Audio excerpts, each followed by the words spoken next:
हमारे चैनल को सब्सक्राइब जरूर करें ताकि आपसे हमारे मजेदार कार्टून कभी ना छूटे। लालच के चक्कर में रामू अक्सर ही गन्ने के जूस में मिलावट किया करता था और उसे ये गलत भी नहीं लगता था। थोड़ा बहुत मिलावट करने से क्या ही फर्क पड़ता है, कौन सा पता चल रहा है। गन्ने का जूस तो वैसे भी मीठा ही होता है। आधा गिलास गन्ने के जूस में चाशनी का पानी मिला दूंगा तो कौन सा किसी को पता चल जाएगा कि यह मिलावटी जूस है और कौन सा ही इससे कोई बीमार पड़ जाएगा। चाशनी के पानी की वजह से रामू का दिया हुआ गन्ने का जूस लोगों को बड़ा ही मीठा लगता है और उसमें थोड़ा सा मसाला मिलने से लोगों को शक भी नहीं होता है। भाई रामू, बड़ा मजेदार जूस है। जो भी कहो, ऐसा जूस तो कहीं नहीं मिलता। स्वादिष्ट का स्वादिष्ट और सस्ते का सस्ता। इतना सस्ता भी आजकल कहाँ मिलता है। आप 10 रुपए का गिलास पी रहे हैं। 10 रुपए में क्या ही आता है आजकल। हाँ भाई, बात तो सही कह रहा है, तभी तो तेरे यहाँ भीड़ लगी रहती है। बस मेहनत है भैया जी, सारा दिन धूप में खड़ा रहता हूँ, ये भी एक मेहनत ही है। सही कह रहा है, ये ले तेरे 10 रुपए। सभी ग्राहक रामू से बड़े खुश रहते हैं। एक दिन श्याम नाम का गन्ना बेचने वाला एक किसान जूस पीने के लिए रामू के यहाँ आता है। एक गिलास गन्ने का जूस कितने का दिया? सिर्फ 10 रुपए का। इतना सस्ता? लाओ एक गिलास गन्ने का जूस पिलाओ। श्याम जूस पीता है तो उसे बड़ा ही मीठा लगता है। अरे भाई, ये तो बहुत मीठा है, ऐसा लग रहा है जैसे चाशनी हो। क्या भाई कुछ भी बोले जा रहे हो? पहले कभी गन्ने का जूस पिया भी है आपने? गन्ने का जूस मीठा ही होता है। गन्ने का जूस बेशक मीठा ही होता है, लेकिन इतना मीठा भी नहीं होता। ये तो पूरी तरह चाशनी ही है। क्यों मेरी दुकानदारी खराब कर रहे हो? पसंद नहीं आया तो जाओ, मत दो 10 रुपए। ये 10 रुपए की बात नहीं है, बात तो गन्ने के जूस की है। जाओ अपना काम करो। श्याम रामू को 10 रुपए देकर वहां से चला जाता है और घर पहुंचकर सोचता है, इतने लोग गन्ने खरीद कर गन्ने का जूस बेच रहे हैं, मेरा तो गन्ने का खेत ही है। इस बार गन्ने बेचने की जगह मैं भी गन्ने का जूस बेचता हूँ। देखता हूँ क्या मुनाफा होता है, क्या पता मुनाफा अच्छा हो। श्याम जल्दी ही एक छोटे से ठेले पर काफी सारे गन्ने रखकर और मशीन रखकर गन्ने का जूस बेचने रामू की दुकान के पास में ही अपना ठेला लगा लेता है। ये जगह बिल्कुल सही है, यहाँ लोगों की थोड़ी भीड़ भाड़ भी रहती है, इसलिए यहाँ पर ज्यादा लोग गन्ने का जूस पिएंगे। कहीं खाली जगह में अगर मैंने अपना ठेला लगा लिया फिर तो 2-4 लोगों का आना भी मुश्किल हो जाएगा, इसलिए मैं यही ठेला लगाता हूँ। इस बात का पता जैसे ही रामू को चलता है, वो श्याम से बात करने आता है।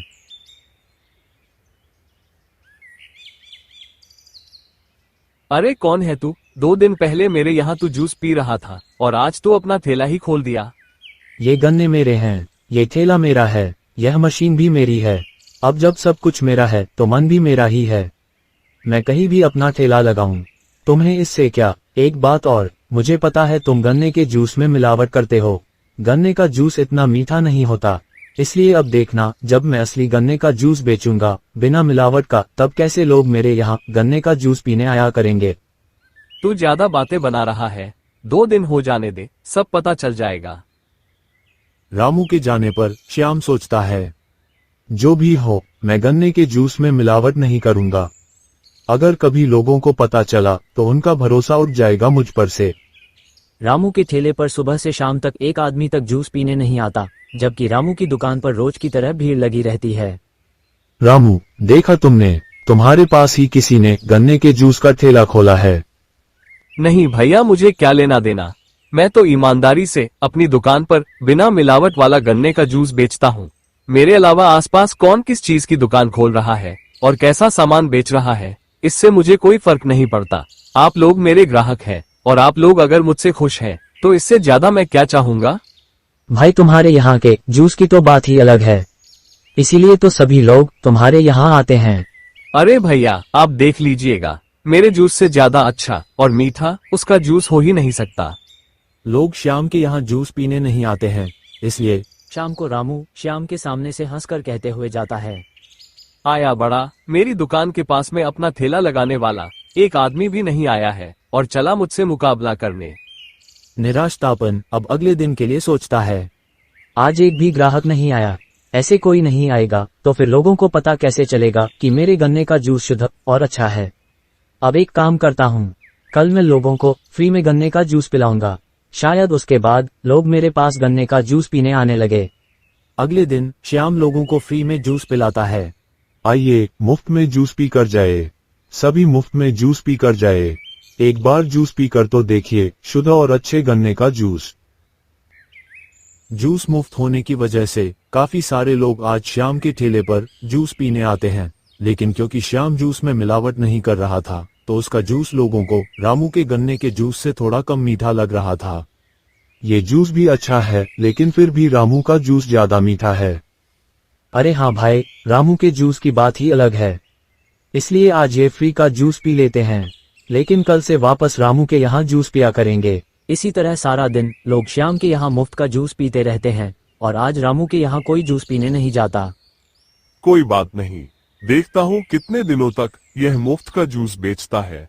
जैसे ही यह लोगों से रुपया लेना शुरू करेगा, वैसे ही यह लोग वापस मेरी दुकान पर आ जाएंगे। तब पता चलेगा इसे कि दुकान चलाना कितना मुश्किल है। अगले दिन फिर श्याम पूरे उत्साह के साथ ठेला लगाने पहुंचता है, लेकिन आज वो मुफ्त में जूस नहीं देता और फिर वही परेशानी, आज भी उसके पास लोग नहीं आते। आज फिर से मेरे यहाँ लोग नहीं आ रहे हैं। कल जब मैं सभी को मुफ्त में जूस पिला रहा था तब खूब लोग आ रहे थे। आज जैसे ही मैंने मुफ्त का जूस बंद कर दिया वैसे ही लोग भी आना बंद हो गए। लेकिन ऐसे में कब तक लोगों को मुफ्त का जूस पिलाता रहूंगा। आखिरकार मैंने भी तो कमाने के लिए ही ठेला लगाया है।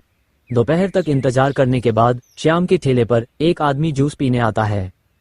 लाओ भैया, एक गिलास जूस पिलाओ। ये लीजिए। जूस पीकर आदमी खुश हो जाता है। हाँ, ये है ना असली गन्ने का जूस। हाँ भैया, बिल्कुल शुद्ध और अच्छा जूस है ये, कोई मिलावट नहीं है इसमें। हाँ, मैं जानता हूँ, ये है असली गन्ने का जूस। वो रामू का गन्ने का जूस तो बड़ा ही मीठा होता है। हाँ भैया, मैंने भी पिया था एक बार, बहुत मीठा होता है, लेकिन पता नहीं क्यों फिर भी सारी भीड़ उसी के यहाँ लगी रहती है। सब लोग उसी के यहाँ गन्ने का जूस पीते हैं। अब लोगों को जैसी आदत शुरू से होगी, लोग वैसा ही तो करेंगे। लोगों को शुरू से ही मीठा जूस पीने की आदत है और उन्हें रामू के यहाँ गन्ने का जूस ज्यादा मीठा लगता है, इसलिए ज्यादातर लोग उसके यहाँ गन्ने का जूस पीते हैं। कोई बात नहीं, धीरे धीरे लोग तुम्हारे यहाँ आने लगेंगे। उस आदमी के जाने पर श्याम सोचता है, ऐसे दिन में 10-15 लोगों को गन्ने का जूस बेचकर मैं क्या ही बचा लूंगा।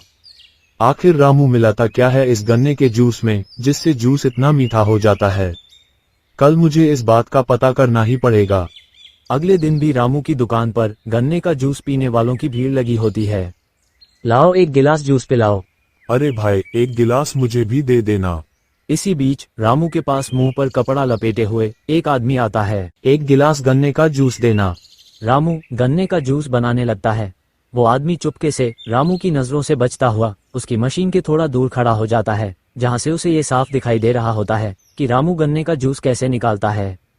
अब यहाँ से मुझे सब दिखेगा, देखता हूँ इसमें क्या मिला रहा है। तब वो देखता है कि रामू जिस बर्तन में गन्ने का जूस निकाल रहा है उसमें उसने पहले से ही कुछ भर रखा है।